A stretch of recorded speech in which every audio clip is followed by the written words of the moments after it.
denominado Mateus e também Lucas, que estão dentro de uma classe chamada classe de sinópticos ou sinóticos, que precisa ver em conjunto.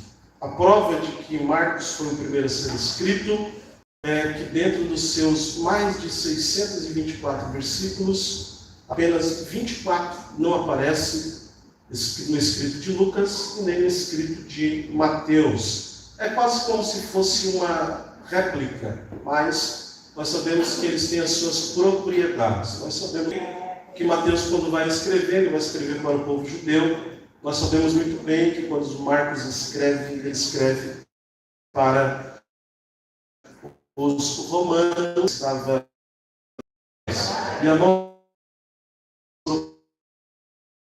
o texto diz que depois que eles começam a trilhar e vão decidir ir até esta localidade chamada Jericó, Marcos ele vai registrar que Jesus, juntamente com os discípulos, vão passar por Jericó. Só que Marcos vai dizer que Jesus, junto com os seus discípulos, estão saindo de Jericó.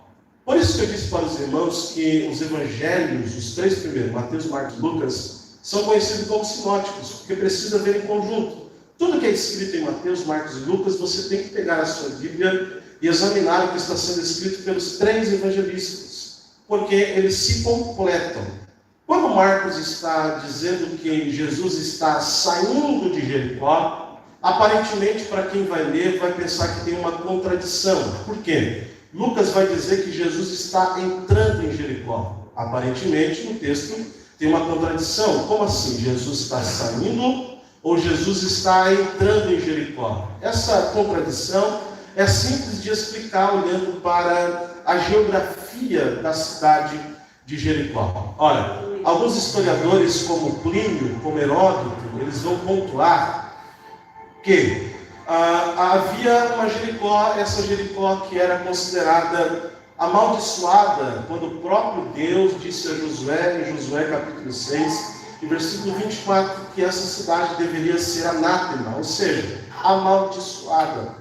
Então essa Jericó que Jesus está ou entrando ou saindo, essa contradição é simples de explicar. Ora, a cidade de Jericó, naquele período que Jesus está passando por ali, ou seja, entrando ou saindo, havia uma divisão nessa cidade. Por quê? O lado do sul ou o lado do norte da Jericó. Quando Herodes, o Grande, ele está agora como dominante em toda a Palestina, ele decide, numa parte dessa Jericó, conhecida como Jericó do Norte, ele decide construir algumas piscinas ou piscinas artificiais para que ele possa, nos finais de semana, deitar-se e banhar-se com as suas servas. Então essa contradição, porque a cidade estava dividida no meio.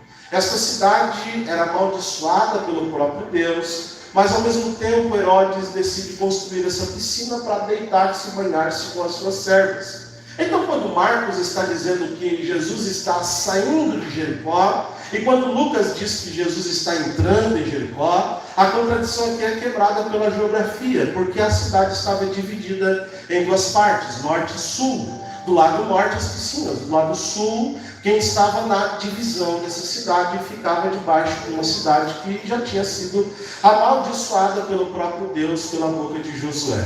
Então essa contradição é quebrada, porque quem está saindo de Jericó está saindo do trecho amaldiçoado. E quem está entrando, segundo Lucas, em Jericó, está entrando aonde Herodes fez as piscinas artificiais. Então essa contradição é levemente quebrada. Olha, Jericó é uma cidade que tem uma depreciação. É uma cidade que está a 400 metros abaixo do nível do mar. Então isso causa uma depressão atmosférica, isso causa uma dificuldade para quem está naquela cidade. Ora, então Jesus ele vai resolver, juntamente com seus discípulos, passar por aquela localidade. Jesus resolve passar por aquela região. E aqui eu já começo a aplicar para ver se tem alguma reação, para ver se você levanta uma das suas mãos e glorifica o nome do Senhor. O importante é que se há contradição ou não. O importante é se Jesus está passando na cidade que é amaldiçoada ou está passando na cidade onde Herodes construiu as piscinas. O importante não é essa contradição ser explicada. O importante é que Jesus está passando. Será para você dar glória a Deus? O importante é que Jesus está passando. Não importa se ele está passando na parte que é amaldiçoada. Não importa se ele está passando na parte onde estão as construções belas pela mão de Herodes. O importante é que Jesus resolveu passar por ali. Eu só vi uma mão levantada, mas eu vou falar para você dar glória a Deus com gosto. O importante é que Jesus resolveu passar por aquela região, oh glória. O importante é que Jesus resolveu passar por aquela localidade. Deixa eu abrir o leque aqui, você dá glória a Deus com mais gosto. O importante é que Jesus resolveu passar aqui nessa noite na Deuruçanguinha. O importante é que Jesus resolveu colocar a sola dos seus pés aqui nessa noite, oh glória. E deixa eu falar algo aqui para você dar glória a Deus com gosto. Aonde Jesus colocou a planta dos seus pés, um milagre foi feito. Aonde Jesus colocou a planta dos seus pés, algo foi movimentado. Aonde Jesus colocou a planta dos seus pés, algo ficou registrado na história. Porque o meu Jesus e o teu Jesus, aonde ele chega, o milagre é estabelecido. Aonde ele chega, a cura é concretizada. Isso não é jargão de pregador, mas eu estou sendo profeta para a sua vida. Aonde Jesus coloca a planta dos pés, a casa é transformada, a família é transformada. Oh glória a Deus. Isso era para você dar glória a Deus com mais entusiasmo. Glória. O importante, Jazi, é que Jesus resolveu passar pela Jericó. O importante é que Jesus resolveu colocar a planta dos seus pés naquela localidade. Olha, o interessante era a semana da Páscoa. Era a semana que Jesus estava próximo a suar gotas de sangue.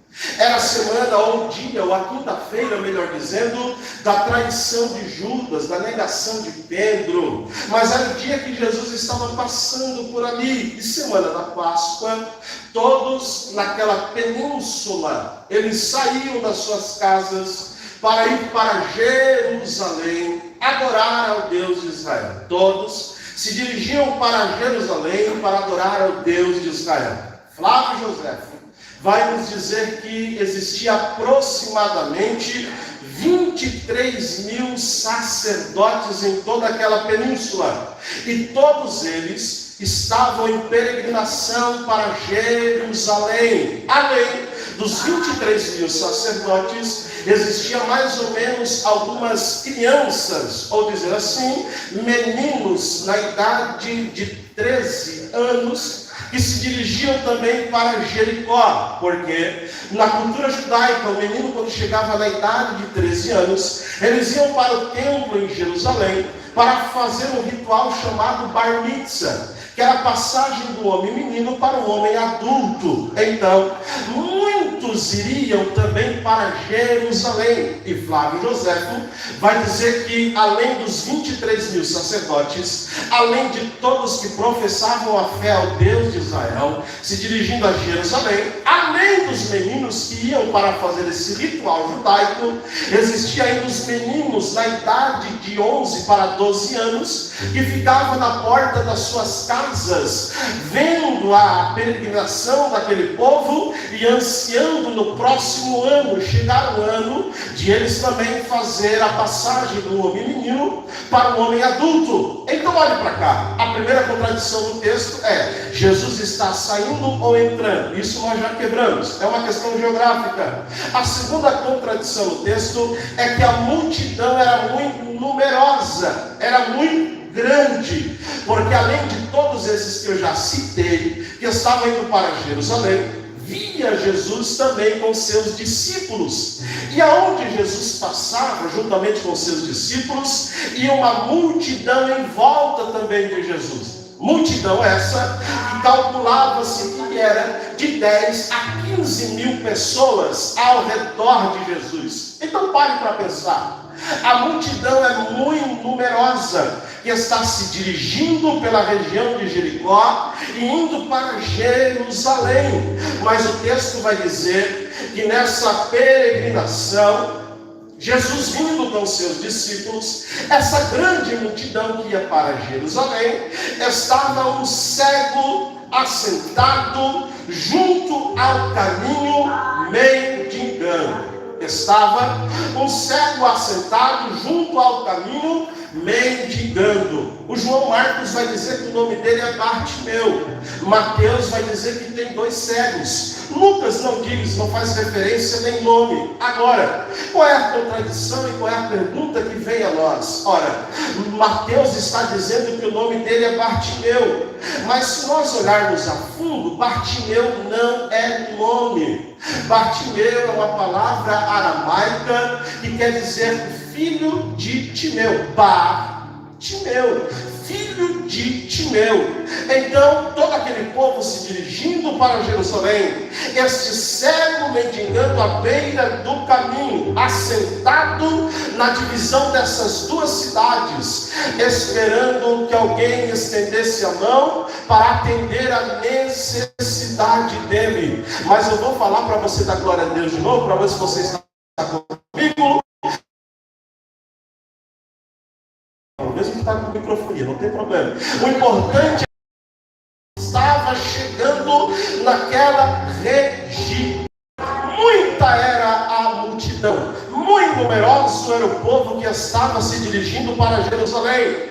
Além disso, aquele cego estava sentado à beira do caminho, ele nem tinha nome. Todo mundo olhava para ele e dizia: esse aí que está sentado é filho de Timeu. É alguém que está sentado e não tem identidade nenhuma. Todos olhavam para ele e diziam: esse aí é filho de Timeu. Mas vamos lá no versículo 47. O versículo 47, a Bíblia vai me dizer: e ouvindo que era Jesus de Nazaré, começou a clamar e a dizer: filho de Davi, tem misericórdia de mim. E ouvindo que era Jesus de Nazaré, ele começou a clamar: Jesus, filho de Davi, tem misericórdia de mim. Ora, deixa eu trazer aqui um questionamento para nós. Ora, esse homem estava cego, dependendo de ajuda, não tinha nome, não tinha idade, estava sentado na divisão de Jericó, e ele dependia da ajuda de quem passasse por ali, além de ele estar numa terra que tinha uma certa depressão, porque estava 400 metros abaixo do nível do mar. Da onde que ele tira forças para clamar? Dá forças para erguer a sua voz e dizer: Jesus, filho de Davi, tem misericórdia de mim. A pergunta que vem a nós: como que ele tira força para clamar? Como que ele tira força para gritar ao nome de Jesus? A resposta está no versículo 47. E ouvindo, se você tomar glória a Deus, e ouvindo que era Jesus de Nazaré, glória, e ouvindo que era Jesus de Nazaré, ele não tinha olhos, mas ele tinha ouvido, glória. Será para você dar glória a Deus? Ele não tinha os olhos, mas ele, quase que eu digo os olhos, né? Ele não tinha olhos, mas ele tinha ouvido para ouvir quem estava passando, glória. Aí eu me lembro do texto de Romanos capítulo 10 e versículo 17, que a fé vem pelo ouvir. Tá fraco, irmão. A fé vem pelo ouvir. E ouvir do quê?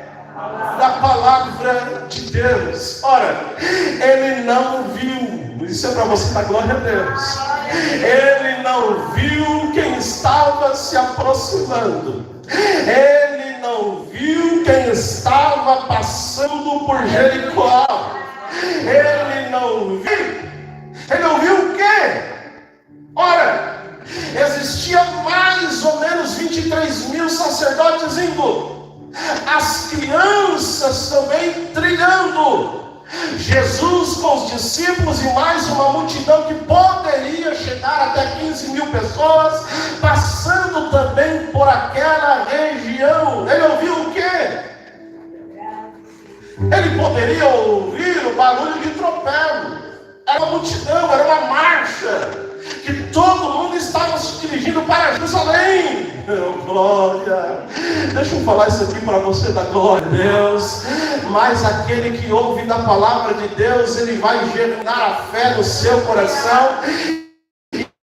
Quem tem ouvido para a voz e para a palavra de Deus, a fé germinada no seu coração, é a voz que vem de Cristo Jesus.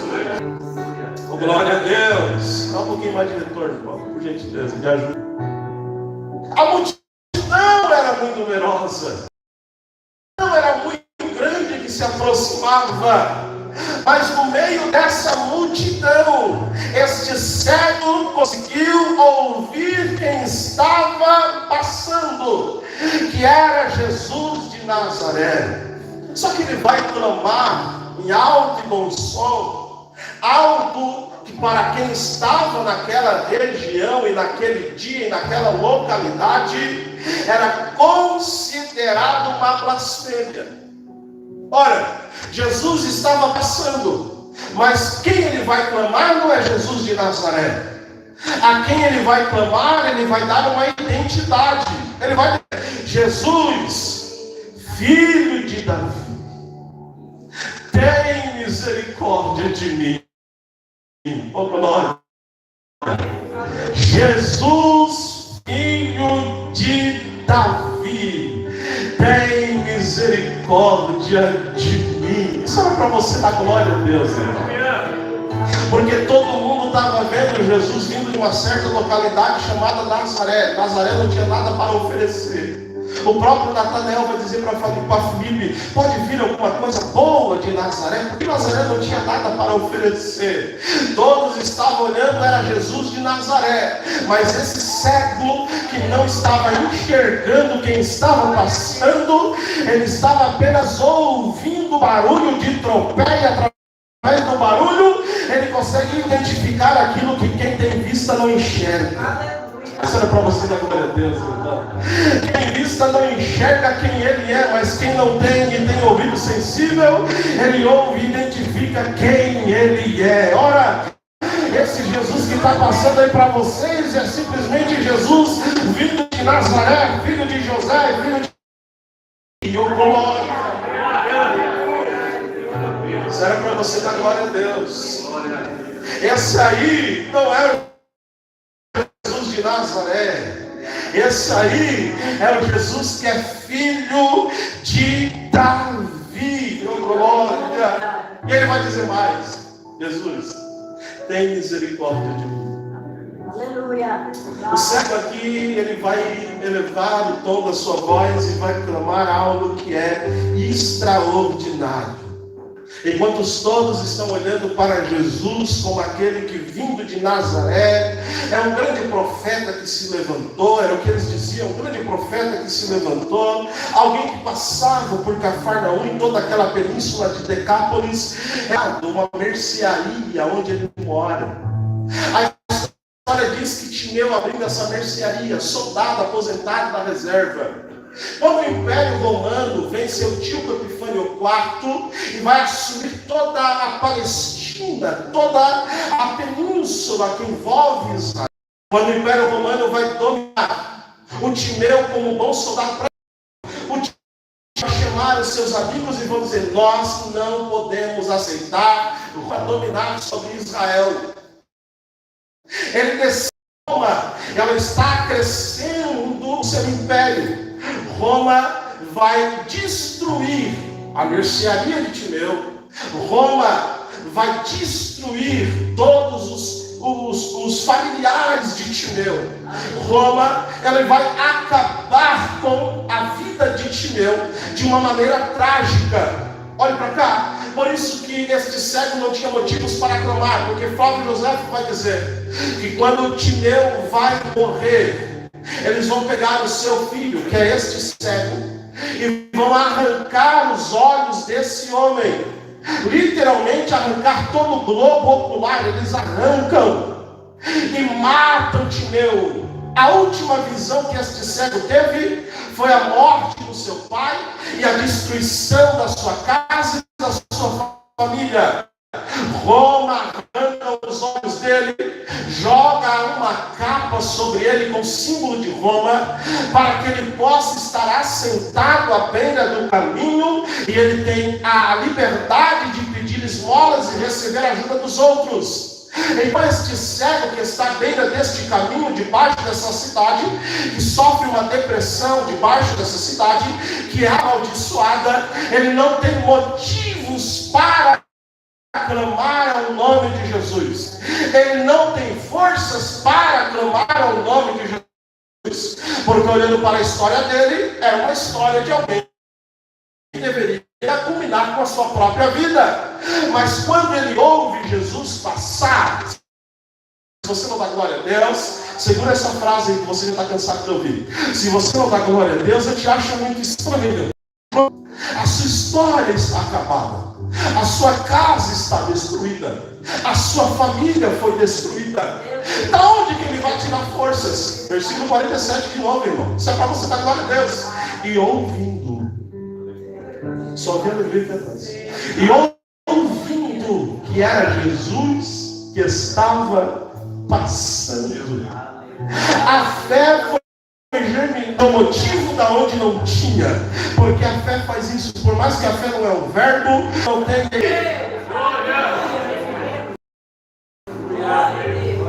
de mim, oh glória. A palavra misericórdia, talvez você já ouviu essa expressão, mas é sinta o que eu estou sentindo, ou sinta a dor que está no meu coração. Por isso que já a palavra cardia, que está ligada ao coração. Sinta o que eu estou sentindo, oh glória.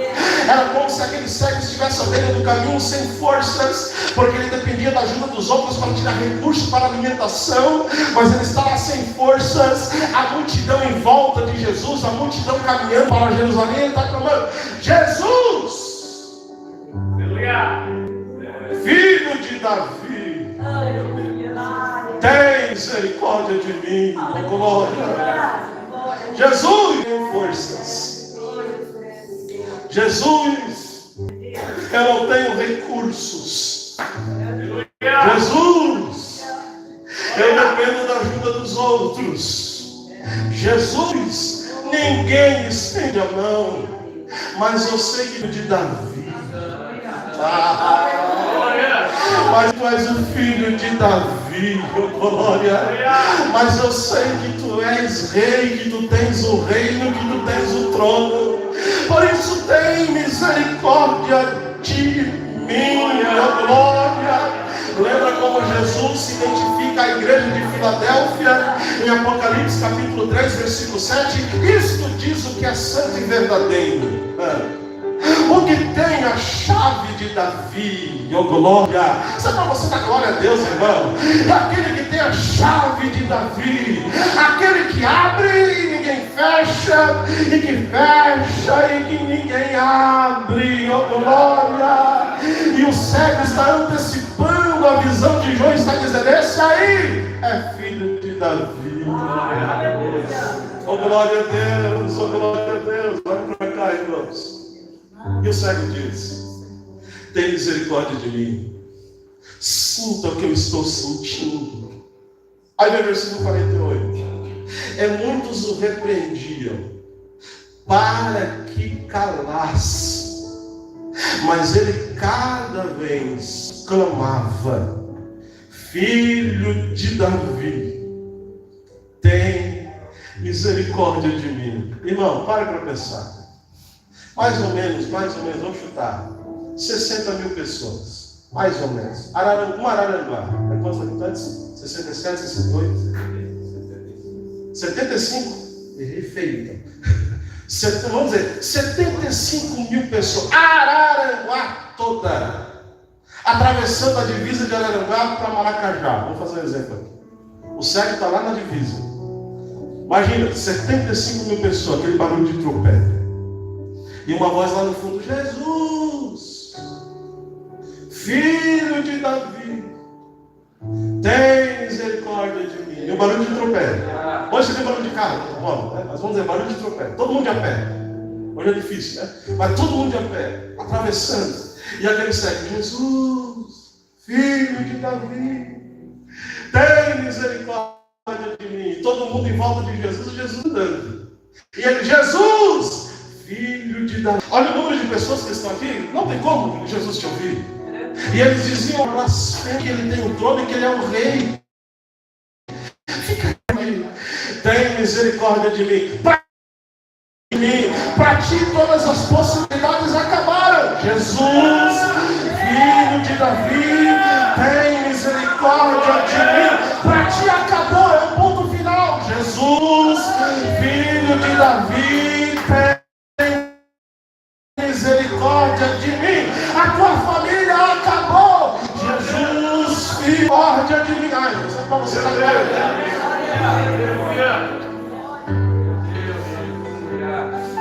Bom, agora é 8h10, tá? Segura aí, 8h10. E a multidão vem. E ali: Jesus, Filho de Davi, tem misericórdia de mim. Sinto o que eu estou sentindo, eu sei que tu tens o trono, eu sei que tu és rei. Aí versículo 49. E Jesus, parando, disse que o chamasse. E chamaram o cego, dizendo: tem bom ânimo, levanta-te, que ele te chama. Aqui é um paradoxo, né? O cego está clamando no meio da multidão e a multidão dizendo o quê? Fica quieto. Ele está clamando no meio da multidão e a multidão dizendo o quê? Fica quieto. Ele está gritando, né, escandalosamente, clamando, porque clamando é gritar, não é verdade. Ele está dizendo: Jesus, Filho de Davi, tem misericórdia de mim. Aí o versículo 49 é extraordinário. Porque o texto diz: e Jesus parando. Ai. Meu Deus. Aleluia. Será para você dar glória a Deus. E Jesus parando. Disse. A segunda vez que Jesus parou por causa que alguém fez algo diferente. A primeira vez foi aquela mulher que sofria 12 anos. Fluxo de sangue. Mulher fluxo de sangue. Do manto de Jesus. O texto é bem claro de dizer. E Jesus parou e disse: quem me tocou? Aleluia. Aqui Jesus para. Ninguém tocou nele. A multidão oprimia. A multidão apertava. A multidão em volta de Jesus. Mas alguém parou. Não porque tocou em Jesus, mas porque clamou a Jesus. Isso era para você dar glória a Deus. Jesus parou porque tinha alguém gritando: Jesus, Filho de Davi, tem misericórdia de mim. O grito do cego é alguém que está dizendo: Jesus, as minhas forças se acabaram. Jesus, eu não tenho e não sei mais o que fazer. O clamor do cego é: Jesus, todas as possibilidades que estavam ao meu alcance se encerraram. O clamor do cego é: a minha família está indo de mal a pior. Só que o fato é que a família acabou. O clamor do cego aqui é dizendo: a minha casa está um caos. Meu Deus. Só que Jesus para. Por quê? Porque o cego clamou diferente. Porque o cego clamou diferente. Será para você dar glória a Deus? Porque o cego clamou diferente. Jesus gosta de alguém que é diferente, irmão. Jesus gosta de alguém que faz coisas diferentes. Agora, 8h55. Quase 2 horas de culto, você não fez nada diferente, a não ser conversar com quem está do seu lado. Talvez nessas quase 2 horas de culto, você não fez ficando. A partir do momento que ela disse, não, chega, para, agora eu vou fazer algo diferente. Ela fez algo tão diferente que o texto diz que apenas os seus não ouvia o momento que ela clamou como nunca clamou. Deus ouvia a oração de Ana e vai cumprir. Deixa eu ser boca de Deus para alguém aqui na sua família. Essa capa trazia sinônimo de dor e de sofrimento a este céu. Mas quando Jesus mandou chamar ele disse, eu não preciso mais de roupa, eu não preciso mais de ajuda dos outros, eu não preciso mais lembrar do meu passado que tanto me traz dores, porque aquele que está me chamando é Jesus, que é o filho de Davi. Ele é o rei. Ele está dizendo, ele é maior do que Roma, oh glória. Ele é maior do que o império, oh glória. Ele é maior do que os meus traumas, oh glória. Ele é maior do que as minhas dores. Vamos encerrar?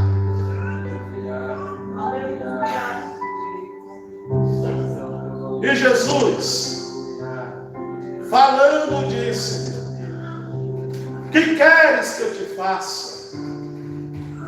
E o cego disse, mestre, que eu tenha vista.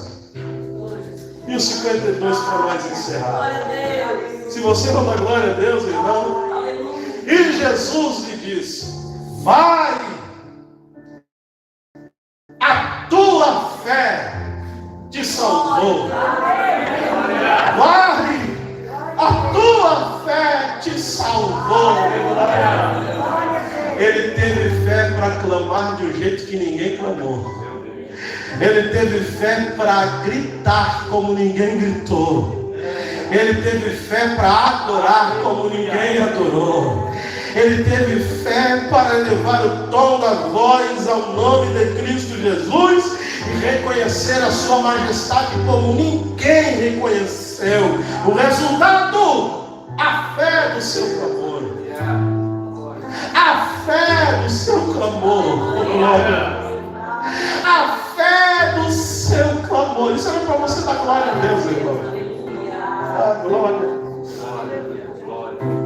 Oh, glória. A fé do seu clamor. E Jesus olhando para ele diz, vai, a tua fé te salvou. E o texto é bem claro e objetivo. E logo, oh glória, instantaneamente ele viu. Eu só vi meia dúzia de glória a Deus, irmão. Instantaneamente ele viu. Instantaneamente ele viu, oh glória. Instantaneamente ele viu, oh glória. Você tem magnitude e tamanho desse milagre, irmãos? Roma tinha arrancado todo o globo ocular, tudo, nervo, medula, que tem tudo aqui. O Roma arrancou, oh glória. A partir de que Jesus olhou para ele e disse, a tua fé te salvou. Automaticamente ele abre os olhos e está tudo no seu devido lugar. E ele começa a enxergar. Fique de pé. Aleluia.